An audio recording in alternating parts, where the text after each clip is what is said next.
Dear Kuya Poy, nais ko pong humingi ng payo kung papaano ko nga ba sasabihan ang boyfriend ko na si Jom na magsustento sa kanyang anak sa ex niya. Ako po si Jenna, 27 years old, mula dito sa Laguna. Aware po kasi ako na meron ng anak ang boyfriend ko na 5 years old. At kilala ang ex din naman niya. At kilala ko ang ex niya. Hindi po sila kasal at 3 taon nang hiwalay, kaya naman wala na ring alitan sa pagitan namin ng ex niya. Higit kalahating taon po kasing nanligaw naman sa akin itong si Jom. At sobrang galante niya po talaga pagdating sa akin. Madalas ay binibilhan niya ako ng bulaklak, idinedate ako sa mga bagong kainan na madidiscover namin at madalas pa niyang bayaran o kaya'y orderan ako ng mga kailangan ko online. Masasabi ko po talagang love language niya ay yung gift giving. Smooth sailing naman ang panliligaw niya sa akin, Kuya Poy. Kaya naman, 2 weeks ago lang din ay sinagot ko na itong si Jom. Madalas ko ngang i-post online yung mga sweet gestures sa akin ni Jom. Bulaklak, chocolates, gifts, gayon din yung mga random dates namin. Not until i-PM ako sa Facebook ng ex-partner niya. Maayos naman ang message na ipinadala sa akin ng ex ni Jom.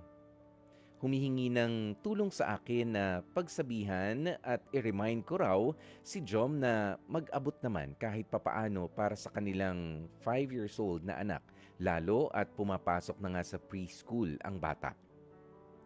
Nakita raw kasi ng ex ni Jom yung mga post ko na salungat sa madalas na idinadahilan ni Jom na wala siyang pera para sa kanilang mag-ina. Humingi pa nga sa akin ng pasensya ang ex niya sa pag-PM lalo't madalas daw ay hindi nagre-reply sa kanila si Jom sa tuwing humihingi sila kahit na pambaon at pamasok lamang ng bata. Ang pakiusap pa nga sa akin ng ex-partner ni Jom ay huwag ko raw sabihin sa boyfriend ko na nag-chat siya sa akin dahil siguradong magagalit daw yun sa kanilang mag-ina. Ngayon, Kuya Poy, hindi alam ni Jom na alam ko ang sitwasyon ng mag-ina niya at hindi niya regular na pagsusustento sa kanila. Pero bilang isang babae po, masakit para sa akin na kung kailan nagsisimula pa lamang ang relasyon namin ni Jom, ay saka ko pa malalaman ang hindi niya pagsustento sa kanyang mag-ina. Natatakot din ako sa magiging reaksyon ni Jom oras na malaman niyang sa akin na mismo lumapit ang mag-ina niya. Ayoko rin pong magmukhang nakikialam at madamay pa sa problema nila sa kanilang anak. Gusto ko po sanang mapagsabihan ko rin si Jom, pero hindi ko po alam kung papaano, kung kailan. Nakakaawa rin po kasi kung totoo mang hindi nga nagbibigay ng suporta itong si Jom sa mag-ina niya. Pero grabe niya naman pala akong i-spoil sa mga bagay na gusto ko. Parang hindi po kasi kinakaya ng konsensya ko na may mag-inang naghihirap habang ako ay tila nagpapakasasa sa pera ni Jom. Kuya Poy, ano ba ang marapat kong gawin? Maraming salamat po sa pagkakataong mabasa ninyo ang kwentong ito sa inyong programang Heart to Heart. Umaasa po ako na mabibigyan ninyo ng payo ang problemang pinagdaraanan ko. Hanggang dito na lamang muna ang aking kwento. Lubos na gumagalang, Jenna.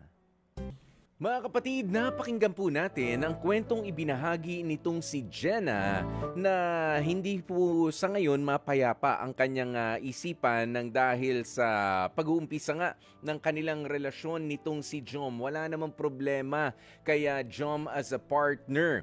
Ayan, pero as an ex-partner, na merong responsibilidad ay nandun ang problema, 'di ba? Okay naman daw pinauulanan ng mga kung ano-ano mga gifts, sa mga kung ano-ano mga bagay itong si Jenna.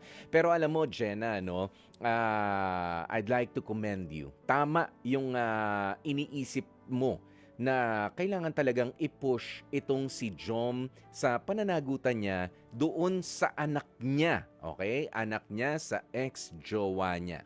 Okay? Tama rin naman kasi yung attitude mo towards his former partner. 'Di ba? Walang bastusan, walang tarayan, mga nag-uusap kayo ng hindi mga nakataas ang kilay at mga nakapamewang. Kung sa iba 'yan, naku po. Oo, baka nagkabaranggayan, baka napakakomplikado, 'di ba, ng mga ng mga sitwasyon.